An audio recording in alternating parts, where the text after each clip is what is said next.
It's a new year, and a new legislative session is about to begin in Salem.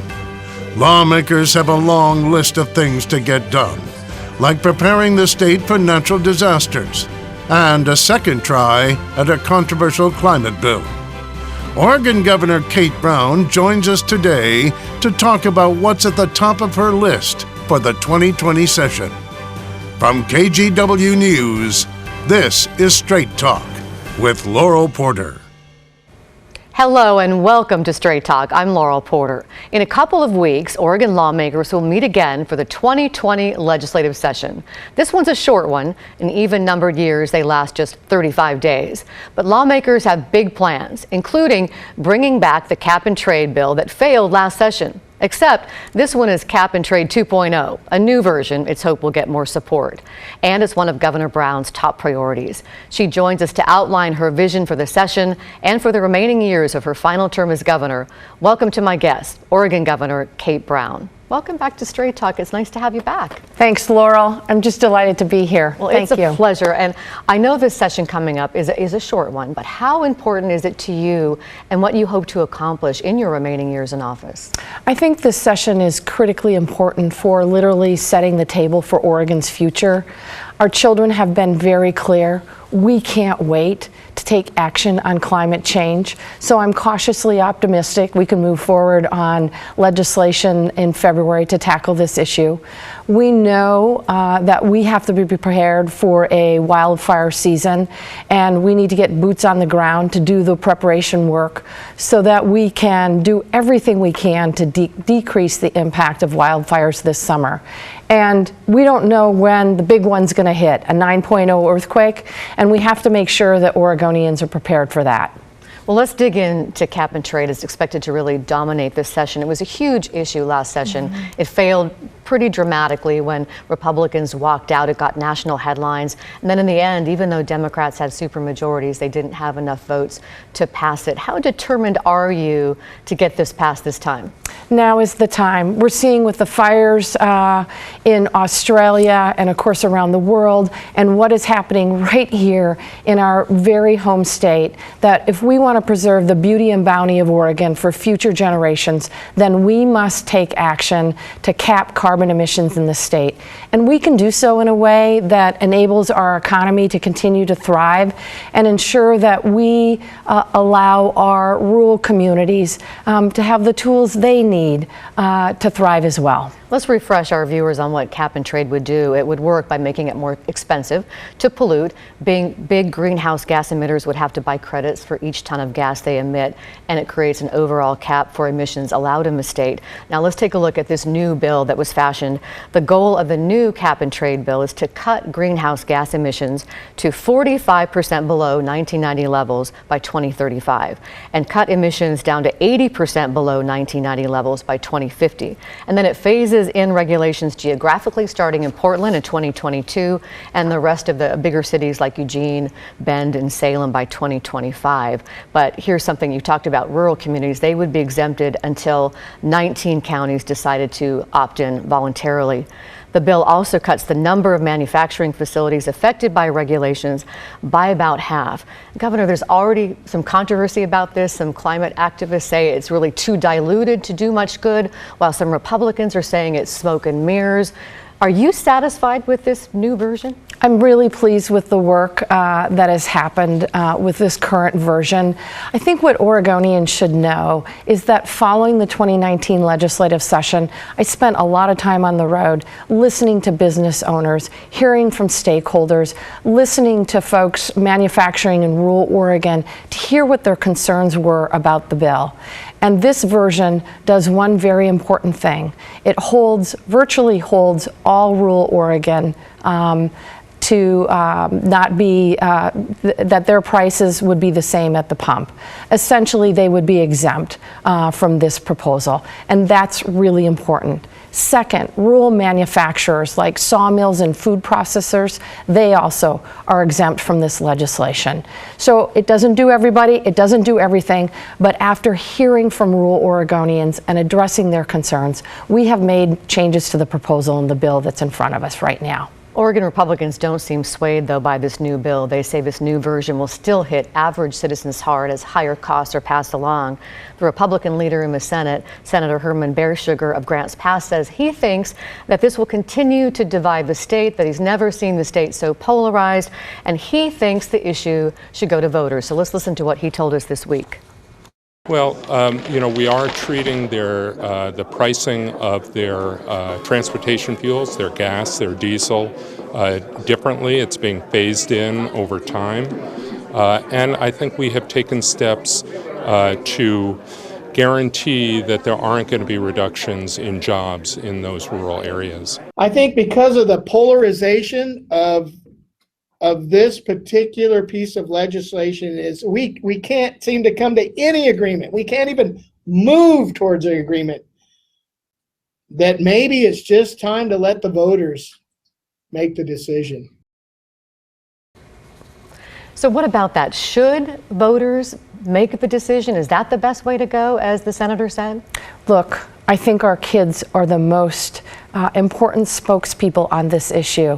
They understand that we need to take immediate action to tackle climate change. We have a proposal in front of us. It's still a work in progress, but we have a proposal in front of us that holds virtually all of rural Oregon exempt from increased prices at the gas pump and exempts rural manufacturers like sawmills and food manufacturers. We have addressed the concerns they have raised. It is time for Oregon to move forward and tackle the most important issue in our lifetimes. Future generations will judge us not on the fact of climate change, but what we do to tackle it. We need to take action. We need to do it now. So you want lawmakers to do it, not to go to the voters. Now, Republicans are saying they haven't taken off the table. They might walk out again, Senate Republicans. What if they walk out again? Look, I think that would be really unfortunate. I think it's more important that they show up, make sure that their voices are heard, and then if they don't like the bill, vote no. I don't think it's appropriate that they shut down state government simply because they disagree. Won't it be hard for you to get anything else done in a short session if they do walk out? That is my concern. We have a number of issues that we must tackle that are critical to Oregonians. One is, for example, we've got communities, we've got cities across the state that are really struggling with the issue of affordable housing. Homeless people, we need to take action to make sure that there are shelter services available for our children, for their families, and our veterans. If Republicans don't show up, we can't get that done. We also can't make the investments that we need in rural communities around the state. It's the thinning, it's the prescriptive burning, it's an expansion of the work that's already happening, the collaborative work in partnership with the federal government through a shared stewardship agreement to allow us to ensure that we have healthier forests that are more resilient in the face of wildfire. And frankly, it'll enable us to put rural Oregonians to work and provide product for the mills. We need to take action. We need to move forward now. So you want the Republicans to stay. What if you can't get this carbon bill through? Would you talked about executive action last time, or is that still on the table? My first choice, of course, is for the legislature to work collaboratively to get this done. But if they can't, I will take the appropriate level of action. You mentioned the wildfires. Let's take a look at some of the video we've been seeing from Australia that has been described as apocalyptic, with burned landscapes. 27 people have died, thousands of structures destroyed, millions of acres torched, a landmass the equivalent of South Carolina. Up to 1 billion animals have died. When you look at this, what are your thoughts, especially as it relates to the problems that we see with Oregon wildfires? Well, I think we are at the heart of a perfect storm right here in Oregon. Number one, you have decades of federal land mismanagement. And number two, you have changing climate. And that is leading to the devastating wildfires that we are seeing in Oregon. Now, last year we got a bye. Things were relatively quiet, but we are not likely to get another bye this time around. And so I've been working with Republicans and Democrats Democrats. And looking at the recommendations of the Wildfire Council, it's a council I created to really tackle wildfire and to really take at what new tools that we need to tackle wildfires. We're basically using last century's firefighting tools in this century, and it's not okay. So we need to make some key investments, prepare for 2020, and lay the groundwork for 2021. It could cost billions of dollars from what I've read. Where would that money come from? So the report is available. It's really good reading. A lot of volunteers spent time and energy. They think over a period of 20 years, 2 decades, it will take roughly $4 billion. But if we start to make investments now, then we can make a difference. And that's why I'm asking the legislature for a significant investment of $200 million to start the prevention work, to make sure we're prepared for fire season, and to begin to do the work to ensure that our forests are healthy around the state. Another place you want to make investment, and you refer to the big one, an earthquake along the Cascadia subduction zone. It could be a 9.0, devastating with an accompanying tsunami. A couple of years ago, you announced a plan to make sure 250,000 vulnerable homes in Oregon have 2 weeks of supplies by 2021. You want to activate a statewide earthquake early warning system by 2023, make more investments in seismic upgrades for schools and emergency services, and ensure the safety of our dams. What do you want the legislature to do in this session about that? Well, for $12.7 million, they can do all of those things that you just said. But the first and most important thing is the Shake Alert. The goal of Shake Alert is to give Oregonians notice, and in an earthquake, every second will save lives. We are the only state on the West Coast without an active Shake Alert system, and I believe that Oregonians deserve notice and deserve this investment. Secondly, you talked about dams. Our dams are in trouble around the state. What I think it's important that we do is lay the foundation for work for the 21 legislative session, and this means taking a look at what dams are out there, what are the top priorities for seismic resilience, and where do we get the resources from. So we need to begin this work now so we can be fully prepared for the 21 legislative session. And then, of course, making sure that Oregonians are prepared. 2 weeks, lots of water, 1 gallon per person, and a lot of your favorite foods like peanut butter, and maybe your not so favorite ones like Spam. Spam, all kinds of ways you can prepare Spam. If there is a big earthquake, one thing that I think people agree on, that I-5 bridge, a 100-year-old bridge, is going to crumble. And you last fall joined Washington Governor Inslee to announce a bi-state effort to restart a plan to rebuild the I-5 bridge over the Columbia River that connects the states. The last effort, known as the Columbia River Crossing, was scrapped in 2013 when Washington lawmakers failed to come up with the money that they needed. So, Governor, what's different this time around? I think that's a really important question, but the first thing is Oregonians now are much more aware of the impact that an earthquake will have and how critically important it is that we invest in ensuring that the I-5 bridge doesn't fall down in an earthquake. So that's number one. Number two, the economy has been growing like crazy, frankly, and particularly on the West Coast. And it's really important that we move people and products up and down I-5. And guess what? That I-5 bridge is literally a stoplight.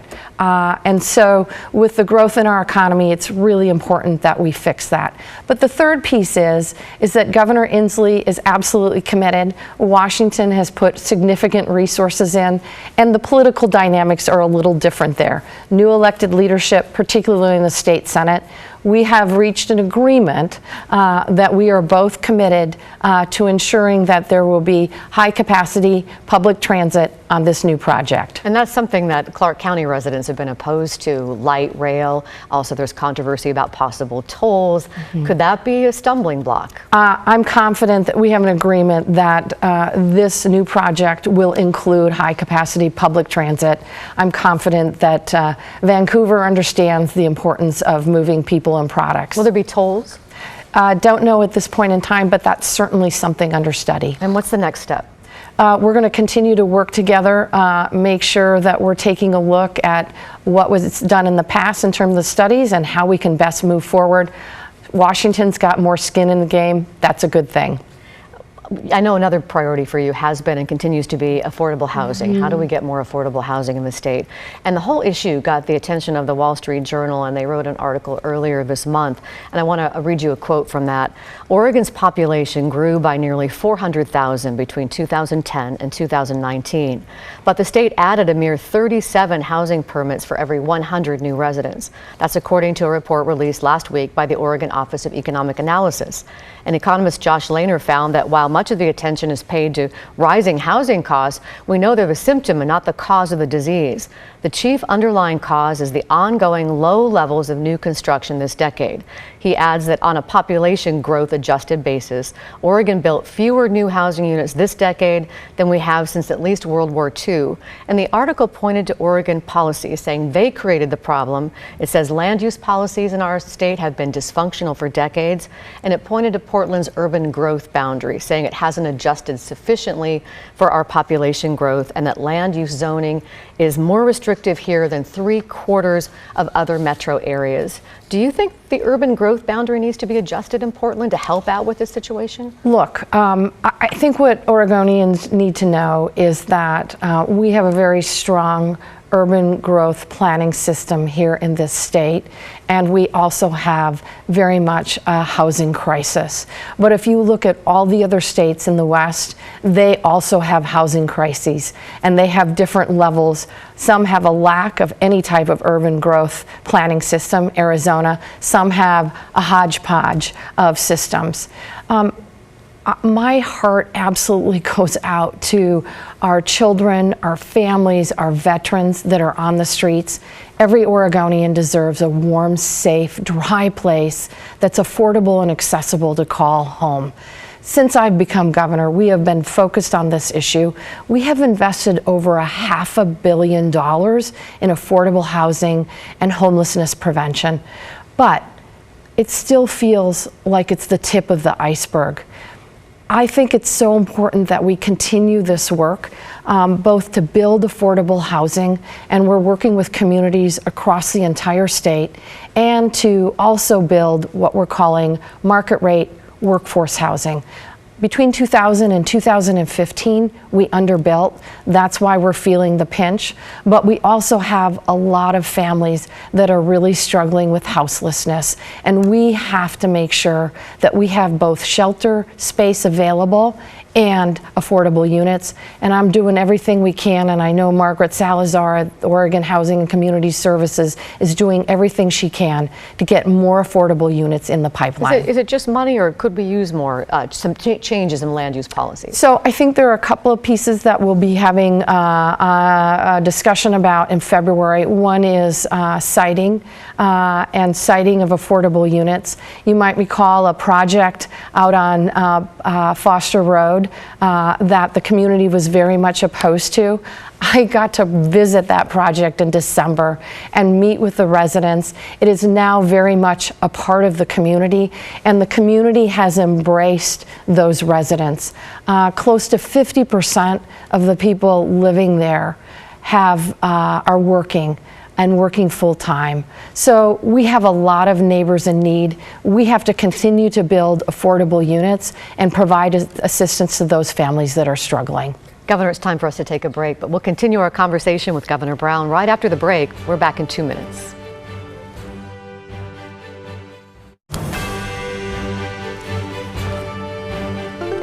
Welcome back to Straight Talk. I'm Laural Porter. You heard that tone, so before we get our conversation going with Governor Brown, I want to remind you that Straight Talk is now available as a podcast. Just open your phone's camera app and you point it at that QR code on your screen right now, and it will take you to a link where you can download our podcast. Just search for KGW Straight Talk. You can listen and share this and previous episodes of Straight Talk when it's convenient for you. And now back to Straight Talk with Oregon Governor Kate Brown. Welcome once again. Thank you. I want to follow up with you on a big topic from the last legislative session that you and I talked about extensively last time you were on the show. Sexual harassment allegations had surfaced then, and a report from the Bureau of Labor and Industries concluded legislative leadership had allowed a sexually hostile work environment. And I asked you if you would hold legislative leaders accountable. And here's what you said then. Here's what I would say. Culture change is very difficult, and it takes all of us. It takes training and education. I made sure that all of my employees went through that training by the end of the year.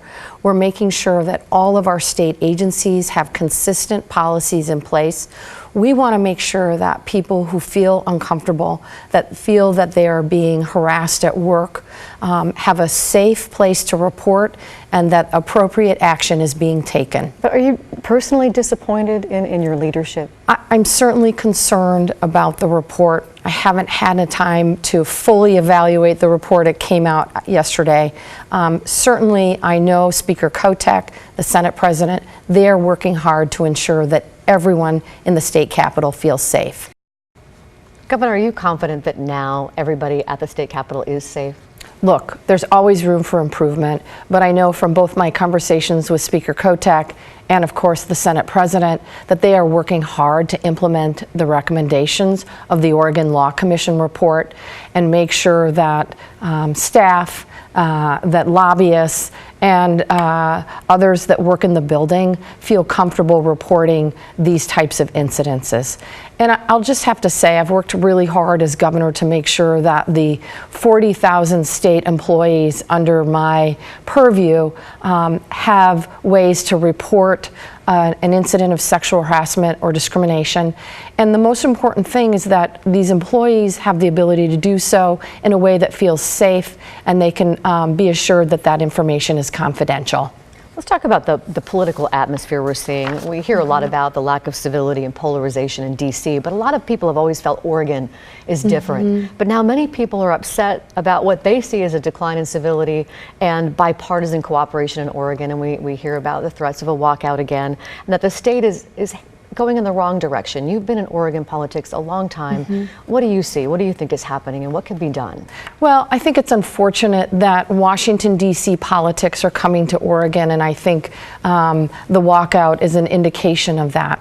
What I think is most key is that we continue our efforts to work collaboratively around the aisle and across the state. I sat down this week with Democrats and Republicans to take a look at the Wildfire Council recommendations and see where we could reach an agreement and where we could move forward on legislation and funding in February. I think it's really key that we continue the work around seismic resilience and housing and other issues that are really important to Oregonians in a way that's bipartisan. We're working, of course, to make sure that folks on both sides of the aisle, that their voices can be heard. And I think it's really important that Republicans and Democrats show up in February and put aside politics and do what's right for Oregonians. Let's look ahead. We just have about 2 minutes left to the 2020 election. You're not running. You don't have to run for office. But what are you working with anybody on races or ballot measures, that sort of thing?